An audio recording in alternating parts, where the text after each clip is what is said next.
बहू, मायके ही तो जा रही हो। इतना सामान खरीदने की क्या जरूरत थी? हमारे जमाने में तो बहुएं मायके से सामान भर भर कर लाती थी। और ये कि तुम हो जो ससुराल से भर भर के ले जा रही हो। शारदा जी ने अपनी बहू सविता जी को झिड़कते हुए कहा तो सविता बोली, माँ जी, ज्यादा कुछ नहीं लेकर आई। बस दोनों छोटे भाई बहनों के एक एक जोड़ी कपड़े लेकर आई हूँ। अब बड़ी बहन हूँ तो इतना हक तो बनता ही है। खाली हाथ जाना शोभा थोड़ी देता है। हाँ हाँ, तो हम कब तुझे खाली हाथ भेजते हैं? किलो भर मेवा मिष्ठान हमेशा तुम्हारे साथ जाता है।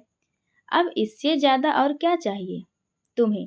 खैर, अब इतने पैसे की आग लगा दी है तो ले जाना, मगर अगली बार से जरा कम खर्च करना। बोलकर शारदा जी अपने कमरे में चली गईं। अपनी सास की ऐसी जली कटी बातें सुनकर सविता का सारा उत्साह ठंडा पड़ गया। सविता और सोमेश की शादी को 4 साल होने को आए थे। शादी के बाद से ही किसी न किसी रीति रिवाज के बहाने से शारदा जी उसे मायके नहीं जाने देती थी। शादी के 2 साल बाद जब से उनका बेटा गोलू हुआ, तब से तो शारदा जी को एक और बहाना मिल गया कि हम गोलू के बिना नहीं रह सकते। इसीलिए मायके जाने की कोई ज़रूरत नहीं है। बहुत ज़रूरी हुआ तो सुबह जाती और शाम को वापस ससुराल आ जाती। इसीलिए इस बार सविता पूरे 10 महीने बाद अपने मायके जा रही थी। गोलू तो एक बहाना था। सच बात तो यह थी कि अगर बहू घर से चली गई तो घर में काम कौन करेगा। वो उनके लिए सिर्फ एक फ्री की काम वाली बनकर रह गई थी, जिसको 4 दिन के लिए भी छुट्टी देना उन्हें ठीक नहीं लगता था। मगर इस बार सविता ने ठान लिया था कि उसकी बुआ की बेटी की शादी है और उसे वो किसी भी हालत में अटेंड करेगी। लेकिन शारदा जी इतनी आसानी से कहाँ मानने वाली थी। उसने सामान का नया बहाना ढूंढ लिया और शाम को जब ऑफिस से उनका बेटा सोमेश घर आया तो चिल्लाना शुरू कर दिया। एक तो बेटा तू बहू को मायके भेज रहा है, वो भी पूरे 10 दिन के लिए। इतने दिन गोलू के बिना मेरा मन कैसे लगेगा? और फिर बूढ़ी माँ घर के इतने सारे काम कैसे करेगी? तूने यह भी नहीं सोचा? ये सब सुनकर भी जब सोमेश कुछ नहीं बोला तो शारदा जी असली मुद्दे पर आ गईं और कहने लगी कि बेटा, बहू तेरे पैसों में आग लगा रही है। आज ना जाने कितने हजारों का सामान अपने भाई बहनों के लिए खरीद कर लाई है। अगर ऐसे ही चलता रहा तो हम कंगाल हो जाएंगे। अरे माँ, इतने समय बाद मायके जा रही है तो मैंने ही पैसे दिए थे। अब वो उन पैसों को जैसे चाहे वैसे खर्च करे, हमें क्या। आप आराम से चाय नाश्ता करो, वरना आपका बीपी बढ़ जाएगा। सोमेश ने माँ को शांत कराते हुए कहा, हाँ हाँ, तुझे क्यों चिंता होगी? मैं माँ हूँ, मुझे तेरे एक एक पैसे की चिंता है। फिर सविता की ओर घूरते हुए बोली, बहू, पैसा मेरे बेटे का है, तुम्हें यूं उड़ाने का कोई हक नहीं। इस बार तो तुमने अपने मन की कर ली। अगली बार से अगर ऐसा करने का सोचा भी तो मुझसे बुरा कोई नहीं होगा। गुस्से में भुनभुनाते हुए शारदा जी बाहर चली गई। सविता वहीं खड़ी आंसू बहाती रही और उस दिन को याद करने लगी जब शारदा जी ने उसे गले से लगाते हुए कहा था कि तुम मेरी बहू नहीं, बेटी बनकर रहोगी। जो मन करे वो करना। पढ़ाई लिखाई इतनी की है तो नौकरी भी कर लेना। मैं बहुत खुले विचारों की हूँ। लेकिन हुआ उससे उल्टा। शादी के 2 महीने बाद जब सविता ने नौकरी करने की इच्छा जाहिर की तो शारदा जी रीति रिवाज घर परिवार का झंडा लेकर बैठ गईं। लोग क्या कहेंगे, बहू घर में भूखे मर रही है जो बाहर कमाने चल पड़ी, भीड़ बसों में धक्के खाने, अनजान मर्दों के साथ काम करने। तुम्हारी 2 टके की नौकरी के पीछे हमारे खानदान का नाम मिट्टी में मिल जाएगा। ना बाबा ना, ये तुम्हारी 4-5 हजार की नौकरी हमें नहीं करवानी। चुपचाप घर में बैठो, खाओ पियो मौज करो। इन्हीं सब बातों को याद करके सोचने लगी कि यह कैसी मौज है जो आज तक समझ नहीं आई। घुट घुट के जीना, एक एक पैसे के लिए हाथ फैलाना, छोटे से छोटे खर्चा करने पर भी 100 बातें सुनाना। पैसा मेरा बेटा कमाता है, तुम खुले हाथों से लुटाती हो। तुम्हें तो बचत करना नहीं आता। पैसा कमाओगी तब पता चलेगा, और भी ना जाने क्या क्या।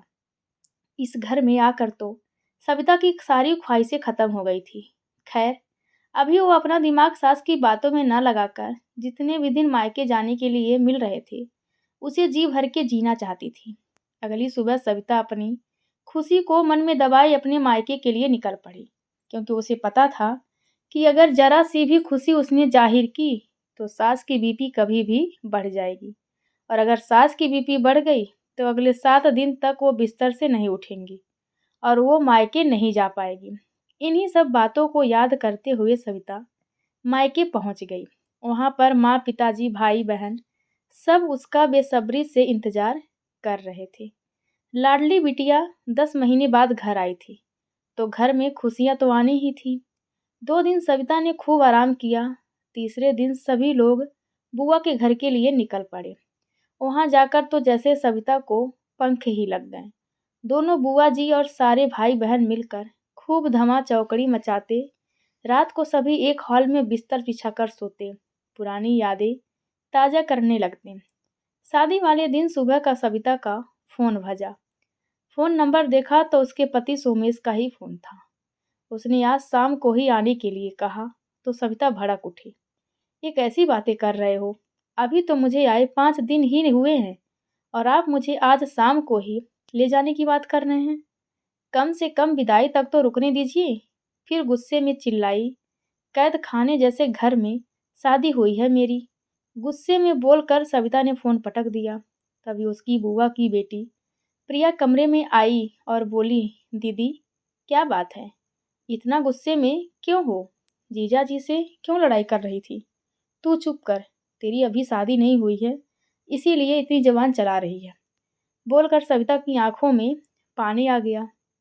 अरे दीदी, मैं तो मजाक कर रही थी, क्या हुआ?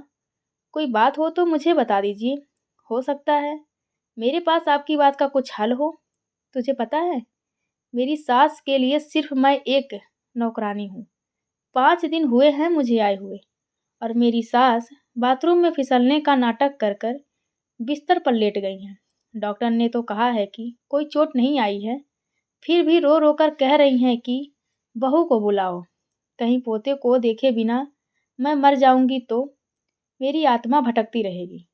ऐसे ऐसे नाटक कर रही हैं मुझे मायके से बुलाने के लिए। रोते रोते सविता ने अपनी सारी बात अपनी बुआ की बेटी प्रिया के सामने कह डाली। सारी बात सुनकर प्रिया बोली, आप भी ना दीदी, आज के जमाने की लड़की होकर भी बस रोना जानती हो। दीदी, एक बात हमेशा याद रखना कि जो दबता है ना, उसे ही दबाया जाता है। आप अपने लिए बोलना सीखो, फिर देखना सब आपकी बात सुनेंगी। प्रिया ने सविता को समझाते हुए कहा तो सविता बोली, यह सब किताबी बातें हैं, असलियत में ऐसा कुछ भी नहीं होता। एक घरेलू औरत को हर कोई कीड़ा मकोड़ा समझता है, जब चाहे तब मसल कर रख देता है। नहीं दीदी, ऐसा इसीलिए करते हैं क्योंकि आप उन्हें करने देती हैं। आप थोड़ा तो आवाज उठाएं, देखना बदलाव जरूर होगा। मैं कुछ नहीं कर सकती हूँ। जहाँ 4 पैसे भी भीख की तरह मिलते हैं मुझे, उस पर भी 100 सवाल किए जाते हैं कि वो कहाँ खर्च किए, कैसे खर्च किए। तंग आ गई हूँ मैं, हाथ फैलाते फैलाते। इसीलिए तो बोल रही हूँ दीदी कि भारत में हाथ फैलाना बंद कीजिए और हाथ को छूना सीखे, मान लीजिए। वह लोग बाहर काम नहीं करने दे रहे हैं, घर में शुरू कीजिए। मुझे पूरा यकीन है एक दिन जीजा जी भी घर आई हुई लक्ष्मी को ना नहीं बोल पाएंगे, लेकिन मैं कर ही क्या सकती हूँ। लो दीदी, इतना हुनर है आपके अंदर, साड़ी ड्रेपिंग, जूड़ा, हेयर स्टाइल बनाना, सूट सिलाई करना, ब्लाउज सिलना, सब कुछ तो आता है आपको। फिर भी बोलती हो कि मैं कर ही क्या सकती हूँ। आप ब्यूटी पार्लर और सिलाई सेंटर घर में ही खोल लो, फिर देखना घर में भी कितनी कमाई आने लगेगी। लेकिन प्रिया, तुझे क्या लगता है कि मेरी सास मुझे ऐसा कुछ भी करने देंगी? अरे दीदी, कोशिश तो करो। कोशिश करोगी तो देखना सफल भी हो जाओगी। प्रिया की बात सविता को भी सही लगी। ऐसा ही कुछ सोचकर वो शाम की शादी की तैयारियों में जुट गई। शाम को सोमेश भी शादी में शामिल हो गया और अगले दिन सुबह विदाई होते ही बिना किसी आनाकानी के बड़े ही शांतिपूर्ण ढंग से सविता सोमेश के साथ ससुराल आ गई।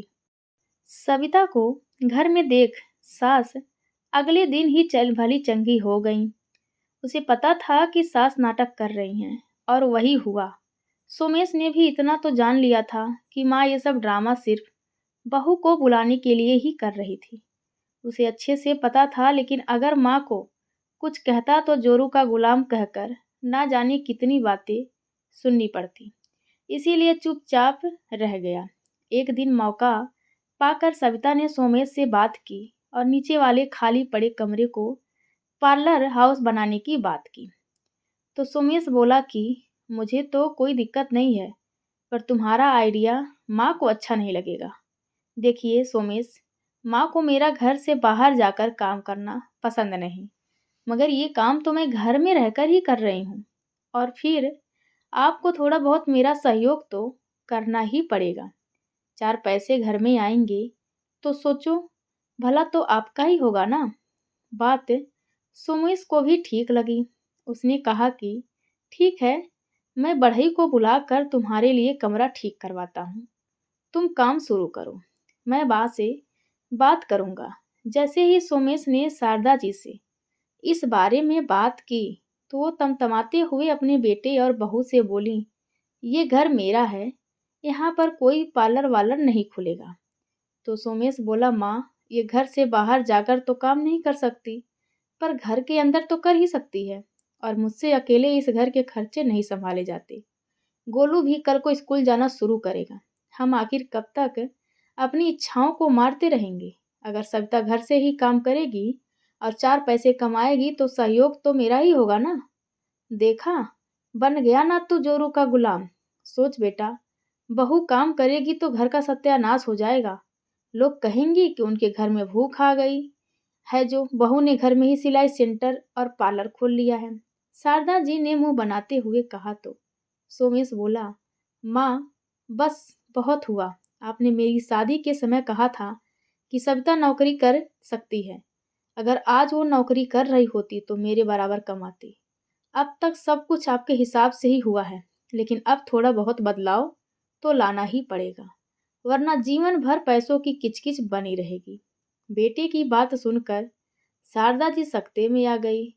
उन्हें समझ में आ गया था कि बेटा अब उनकी एक भी बात नहीं मानेगा। इसीलिए चुपचाप मुंह टेढ़ा करके अपने कमरे की ओर चली गई। अपने पति का साथ पाकर सविता ने अपना पार्लर और सिलाई का काम शुरू किया। धीरे धीरे आसपास की महिलाएं उसका काम परखने आने लगीं। मगर ये क्या, भाभी सविता ने पार्लर और सिलाई का काम शुरू किया है, ये सुन उसकी ननद कभी भी पार्लर में आ धमकती और अपना काम निकलवाती। खास ननद का तो ठीक है, मौसी और मामी सास की बेटियां भी सविता के पास आकर फ्री में कपड़े सिलवाती और फेशियल करवाती। 1-2 बार तो सविता ने कुछ नहीं कहा, मगर उनका यूं बार बार आने से उसे नुकसान होने लगा।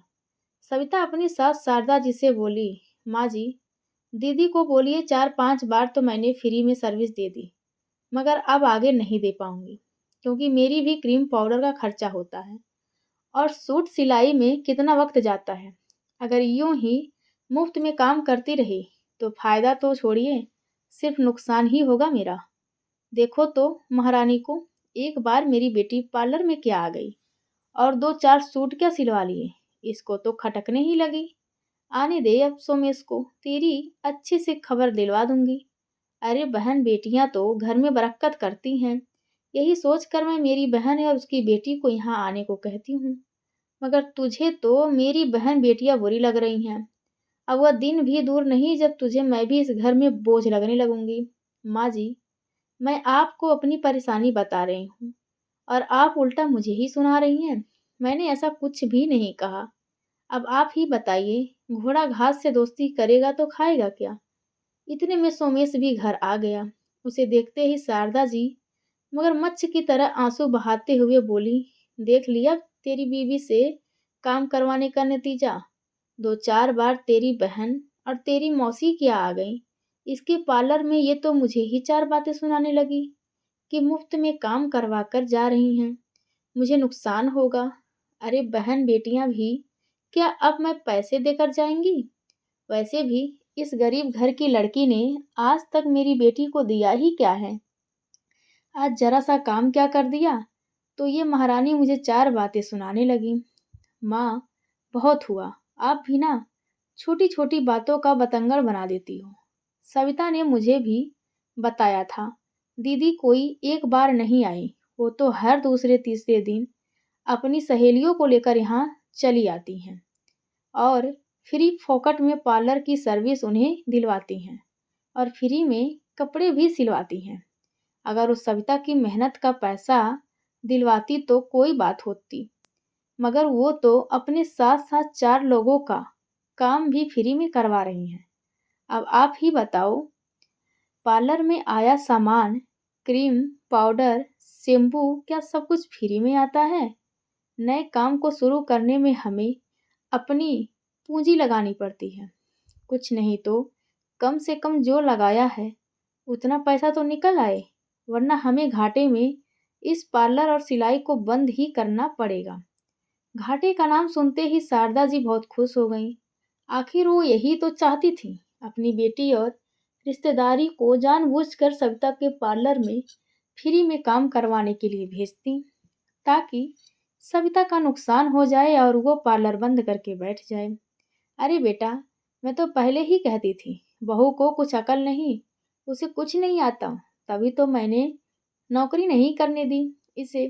अरे मैं तो कहती हूँ कल बंद करती, आज ही बंद कर दे इसे और चुपचाप से रसोई का रास्ता देख। माँ, तुम सही कह रही हो, हमें पार्लर बंद कर देना चाहिए और साथ में अपनी बीवी बच्चों को लेकर यहाँ से चले भी जाना चाहिए, क्योंकि आपको मेरी पत्नी ना पहले पसंद थी और ना अब। आप तो सिर्फ अपनी बेटी के साथ खुश रहती हैं। तो मैंने भी फैसला कर लिया है, अब से हम लोग यहाँ नहीं रहेंगे। यहाँ नहीं रहोगे तो कहाँ रहोगे?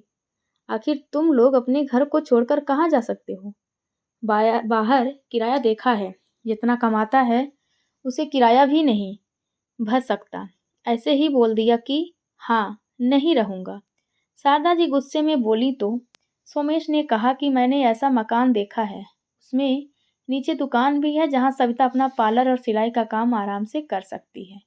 और आप कह रही हो ना कि बहू को तेरे पैसों में आग लगाने की आदत है। मेरी नौकरी चली गई।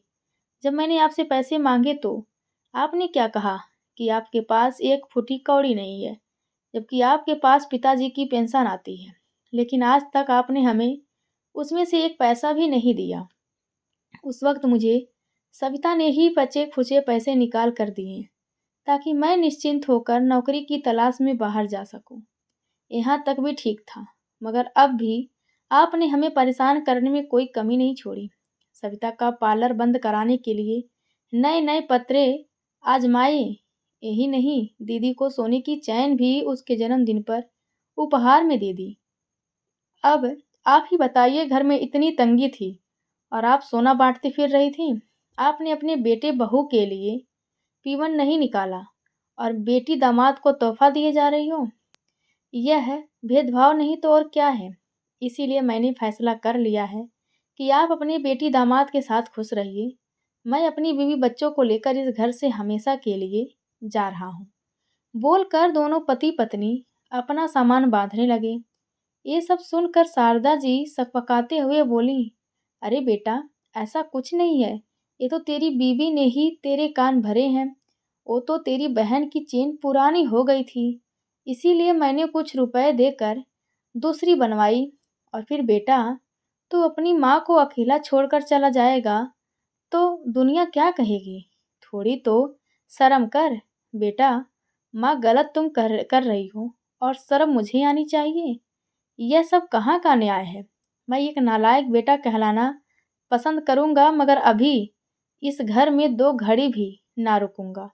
अभी तुम और तुम्हारी बेटी मिलकर इस घर में राज करना। मैं यहाँ से चला। बोलकर सोमेश और सविता अपना सामान बांधकर अपने बेटे गोलू को साथ लेकर घर से निकल गए। शारदा जी को अब भी अपनी गलती का कोई भी एहसास नहीं था। उन्हें लगा, बेटा बहू को जब उनसे अलग होकर आटे दाल का भाव पता चलेगा तो खुद ब खुद लौटकर उन्हीं के पास आएंगे। अहंकार इंसान को इस कदर अंधा कर देता है कि उसे सच सामने होकर भी दिखाई नहीं देता। बस वही कुछ शारदा जी के साथ हुआ। अब शारदा जी जब चाहे अपनी बेटी को अपने घर बुलाकर उसके आने का जश्न मनाती। दामाद राजेश एक नंबर का लालची आदमी था। जब उसे पता चला गया कि साला सोमेश अब घर में नहीं रहता तो क्यों ना इस बात का फायदा उठाया जाए। एक दिन राजेश शारदा जी के पास आकर बोला, माँ जी, आपकी पेंशन आती है, अगर आप ये इसकी एफडी या किसी फंड में कटवा देंगी तो आपका पेंशन दुगना हो सकता है। अरे नहीं दामाद जी, मुझे ऐसी अनपढ़ औरत को यह सब कहाँ समझ में आता है। मैं तो अपनी 20,000 की पेंशन में ही खुश हूँ और उसमें मेरा खर्चा पानी और आप लोगों की सेवा आराम से हो जाती है। आप समझ नहीं रही माँ जी, अगर यह 20,000 हर महीने 40,000 हो जाएं तो आप अपने मन मुताबिक घूमना फिरना कितने आराम से कर सकती हैं। अभी तो सिर्फ दाल रोटी का खर्चा ही चलता है, कल को बुढ़ापे में दवाइयाँ मेडिकल का खर्चा भी होगा। और अब तो साले साहब भी नहीं है। अगर आप अपना बुढ़ापा अभी से प्लान कर लेंगी तो आपको दुख बीमारी में जरा भी परेशानी नहीं होना पड़ेगा। वैसे हम तो हैं यहाँ आपकी सेवा पानी करने के लिए। क्यों रचना, सही कहा ना मैंने? हाँ हाँ माँ जी, आपके दामाद बाबू बिल्कुल सही कहते हैं। उन्होंने तो अपने मम्मी पापा जी के लिए भी कई स्कीम और प्लान बना रखे हैं। बहुत फायदा होता है, कभी कभी वो तो लाखों का भी फायदा हो जाता है। अपने पति की तरफ इशारा करते हुए रचना बोली। यह सब सुनकर शारदा जी बेटी दामाद के मुंह में अंधी हो गईं और बिना सोचे समझे अपने दामाद को हाँ बोल दिया। अब राजेश शारदा जी के सारे पैसों की देखभाल करने लगा। शारदा जी को बताता, माँ जी, एक अच्छी स्कीम आई है, अगर आप कहें तो आपका पैसा लगा दूं। और वो आशीर्वाद देते हुए अपने दामाद को हाँ बोल देती। एक दिन अचानक राजेश शारदा जी के घर पर 4-5 लड़कों को लेकर आया, जिसे देखकर शारदा जी बोली, दामाद बाबू, ये लोग यहाँ क्यों आए हैं? अरे माँ जी, इतना बड़ा मकान खाली पड़ा है, क्यों ना इसे किराए पर चढ़ा दिया जाए। ये लड़के कॉलेज में पढ़ते हैं, हॉस्टल में जगह नहीं है और भटक रहे हैं, इसीलिए मैं इन्हें यहाँ ले आया। ये लोग अच्छा किराया भी दे देंगे। अब से आपकी पाँचों उंगलियां घी में और सर कढ़ाई में होगा। दामाद की जी की बात सुनकर शारदा जी फूली ना समा रही थी। वाह, इतना तो मेरा सगा बेटा भी मेरे बारे में नहीं सोचता जितना मेरा दामाद सोचता है। सच में भगवान की बड़ी कृपा हुई जो आप जैसे दामाद मुझे बेटे के रूप में मिले। बोलकर शारदा जी उन्हें आशीर्वाद देने लगी, मगर शारदा जी को पता नहीं था कि आगे क्या होने वाला है। धीरे धीरे घर की शांति भंग होने लगी। शुरू शुरू में शारदा जी ने सोचा, जब घर में लोग होंगे तो शांति कहाँ रहेगी। कॉलेज के जवान लड़के थे, कॉलेज से लौटकर आते तो खूब शोर मचाते, तेज आवाज में विदेशी गाने चलते, अपने और दोस्तों को लाकर कमरे में पार्टी करते। मगर एक दिन तो हद ही हो गई। उनमें से किसी का जन्मदिन था तो रात का 12 बजने के बाद भी शोर शराबा बंद नहीं हुआ। तो शारदा जी गुस्से में छत पर बने कमरों में पहुंची और दरवाजा खटखटाकर जोर से बोली, तुम लोग बंद करो अपना ये तमाशा। घर है ये, कोई होटल नहीं जो तुम लोग ऐसे चिल्लाते रहोगे। अरे क्या हुआ अम्मा, रोहित का जन्मदिन है तो थोड़ा सेलिब्रेट तो बनता है, आप भी आ जाओ, थोड़ा नाचो गाओ। उनमें से एक लड़का बोला जिसने शराब पी रखी थी। उन्होंने ध्यान से देखा तो सभी लड़के नशे में झूम रहे थे। राम राम करते हुए शारदा जी सीढ़ियों से वापस नीचे उतर आईं और सीधा अपने घर का दरवाजा जोर से लगा लिया। ऊपर नीचे दोनों कुंडी अच्छे से बंद कर ली। हिम्मत तो कर ली थी मगर उनका मुंह कलेजे को आने लगा। कॉलेज के बच्चे उन्हें हैवान नजर आने लगे। आजकल अखबारों में बड़े किस्से और कहानियां सुनने को मिलते हैं। बुढ़े बुढ़िया को मार कर लूट कर ले जाते हैं, किसी को पता भी नहीं चलेगा, कोई उनकी चीख पुकार भी नहीं सुनेगा, घर में अकेली हैं। अनाप शनाप बातें सोचकर शारदा जी भय से थर थर कांपने लगी और अपनी बेटी रचना को फोन लगाया। रात के 2 बजे ना तो बेटी ने फोन उठाया और ना ही दामाद ने। कुर्सी पर बैठे बैठे ही फोन को छाती से लगाकर कब शारदा जी को नींद आ गई, उन्हें पता ही नहीं चला। सुबह होते ही रचना का फोन आया। क्या हुआ माँ, रात के 2 बजे इतने सारे फोन क्यों किए? क्या आपको नहीं पता रात को इंसान सो जाता है, और आप हो कि गप्पे मारने के लिए ना दिन देखती हो ना रात। रचना, तेरा दिमाग खराब हो गया है? मैं गप्पे मारने के लिए आधी रात को तुझे फोन क्यों करूंगी? कोई मुसीबत आई होगी तभी तो तुझे बार बार फोन किया है मैंने। और ऐसी भी क्या मुसीबत आ गई आपको? उबासी लेते हुए रचना ने लापरवाही से पूछा। बेटी, जो बच्चे ऊपर वाली मंजिल में किराए पर रहने के लिए आए हैं, उन बच्चों की बदतमीजी दिन भर बढ़ती जा रही है। कल रात तो शराब पीकर तमाशा कर रहे थे, मुझसे बदतमीजी कर रहे थे। अरे, तो आपको क्या जरूरत थी उन लोगों से कुछ बोलने की? चुपचाप अपने कमरे में पड़ी रहती। रचना, ये तुम मुझसे किस तरह से बातें कर रही हो? अरे माँ, मेरा मतलब है चुपचाप सो जाती। आपको जरूरत क्या है किसी के भी फटे में टांग लड़ाने की? मुझे नहीं पता इन लड़कों को। आज ही मेरे घर से बाहर निकालो। दामाद जी से बोलो अभी आए और इन लोगों का निपटारा कर दें। मुझे नहीं चाहिए ऐसे बदमाश लड़के मेरे घर में, समझी तुम? अच्छा माँ, ठीक है। अब मुझे चाय बनाने दो। तुम्हारे दामाद जी उठेंगे तब मैं उन्हें घर भेजती हूँ। तब तक तुम भी आराम से चाय बनाकर पी लो। कहकर रचना ने फोन रख दिया। उसी समय शारदा जी भी चुपचाप रसोई में जाकर चाय बनाने लगीं। चाय बनाकर जैसे ही बरामदे की तरफ गईं तो सामने देखकर उनके हाथ से चाय छूटकर नीचे गिर गई। हे भगवान, मेरे इस मंदिर जैसे पवित्र घर को अपवित्र कर डाला। जिस घर में पुरखों ने कभी चीलम तंबाकू नहीं खाया पिया, वहां पर आज शराब की खाली बोतलें पड़ी हुई हैं। शायद रात में उन लड़कों ने बालकनी में आकर उधम मचाया, वही खाया पिया होगा, तभी तो इतना सारा कचरा फैला हुआ है। शारदा जी डर के मारे वापस घर के अंदर दरवाजा लगाकर सोफे पर बैठ गईं। सुबह से शाम हो गई, काम वाली अपना काम करके चली गई। उनकी भूख तो जैसे मर ही गई थी। उन्होंने सुबह से कुछ भी नहीं खाया। रात को दरवाजे की घंटी बजी तो 1 मिनट के लिए शारदा जी बहुत डर गईं। फिर बाहर से आवाज आई, दरवाजा खोलिए माँ, मैं राजेश। दामाद का नाम सुनते ही जैसे उनकी जान में जान आई। दौड़कर दरवाजा खोला और बोली, दामाद जी, आपको सुबह ही आ जाना चाहिए था, मगर आप तो रात में भी आराम से चले आ रहे हैं। आपको पता है मेरे घर में क्या हुआ है? हाँ माँ जी, मुझे सब पता है। इस विषय में मैं बच्चों से बात भी कर चुका हूँ। उन्होंने गलती से ऐसा कर दिया। आप आराम से बैठिए, हम बात करते हैं। सुनिए माँ जी, जवान खून है। उन बच्चों से गलती हो गई, माफ़ कर दीजिए। आगे से ऐसा कुछ भी नहीं होगा। ऐसी छोटी छोटी बातें तो किराएदारों के साथ होती रहती हैं। बड़े आराम से राजेश ने कहा। दामाद जी, आपको यह छोटी सी बात लगती है? हम शुद्ध शाकाहारी लोग ये मांस मछली कभी सपने में भी नहीं देखे, और आप कहते हैं कि इन लोगों को माफ़ कर दो? नहीं, इन लोगों ने मेरा घर अपवित्र कर दिया है। मुझे आज ही मेरा घर खाली चाहिए। इन लोगों को आप लेकर जाइए यहाँ से। मेरी तरफ से भले ही सड़क पर रहें, मुझे कोई मतलब नहीं है। देखिए माँ जी, आप मान जाइए। और जहाँ तक सवाल है इन लोगों से घर खाली करवाने का, तो अब ये मुमकिन नहीं है। मुमकिन नहीं है का क्या मतलब हुआ? मैं इस घर की मालकिन हूँ। ये मेरा घर है। मैं जब चाहे इसे जिस घर से निकाल सकती हूँ। हाँ, निकाल सकती थी, मगर जब आप इस घर की मालकिन थी। अब ये घर आपका नहीं है। और ये गलतफहमी अपने मन से निकाल दीजिए कि जैसे सीधा सच्चा आपका बेटा सोमेश इस घर से निकल गया, वैसे ही किराएदार भी आराम से निकल जाएंगे।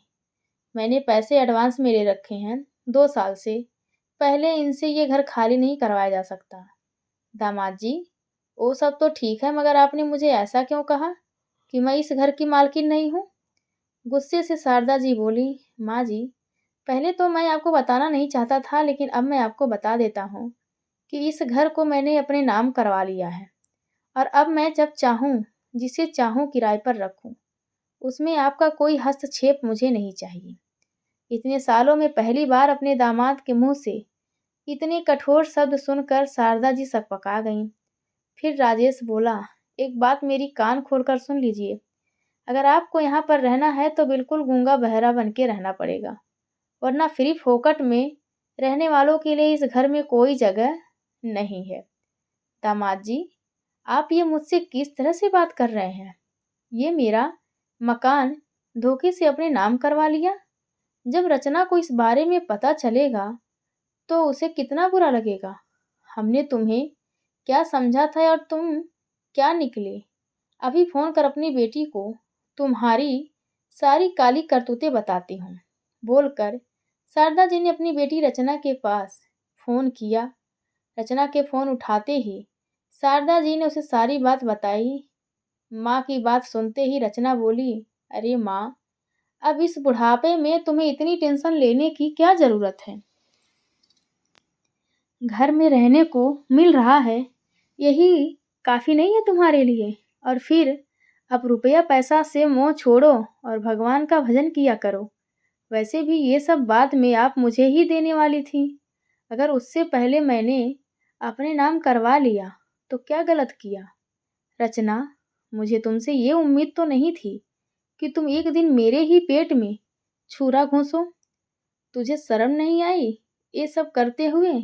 आखिर मैंने तुझे कमी क्या रखी? हमेशा अपने बेटे बहू से छुपा कर तुझे पैसे और गहने देती रही, यहाँ तक कि अपने पैसों से प्लाट भी दिला दिया तुझे। मगर तेरा लालच तो खत्म होने का नाम ही नहीं लेता और अब तूने धोखे से अपनी बूढ़ी माँ की सारी जायदाद अपने नाम करवा ली। और तो और तूने पेंशन भी नहीं छोड़ी मेरे लिए। शारदा जी बोलते जा रही थी मगर यह क्या, उधर से रचना ने फोन कब का काट दिया, पता ही नहीं चला। शारदा जी फूट फूट कर रोने लगी। बेटी दामाद ने मिलकर इतना बड़ा धोखा किया। हे मेरे बंसी वाले, ये मैंने क्या कर दिया? अपने श्रवण जैसे बेटे बहू को खो दिया। बेटी को भर भर के पैसा दिया, वही बहू को एक पाई पाई के लिए तरसा दिया। बेटी के कहने पर बेटे की तंगहारी में भी उसकी मदद नहीं की और बेटी के लिए सोने की चैन बनवा दी। अपने खुशहाल परिवार को अपने हाथों से आग लगा दी मैंने। फिर भगवान मुझे सुख शांति वाली जिंदगी कहाँ से देगा? बोलकर शारदा जी फूट फूट कर रोने लगी, मगर उनकी आवाज़ सुनने वाला आज कोई नहीं था। तो दोस्तों, यह कहानी आप सभी को कैसी लगी कृपया कमेंट करके ज़रूर बताएं। चैनल को लाइक शेयर और सब्सक्राइब करना बिल्कुल ना भूलें। धन्यवाद आप सबका।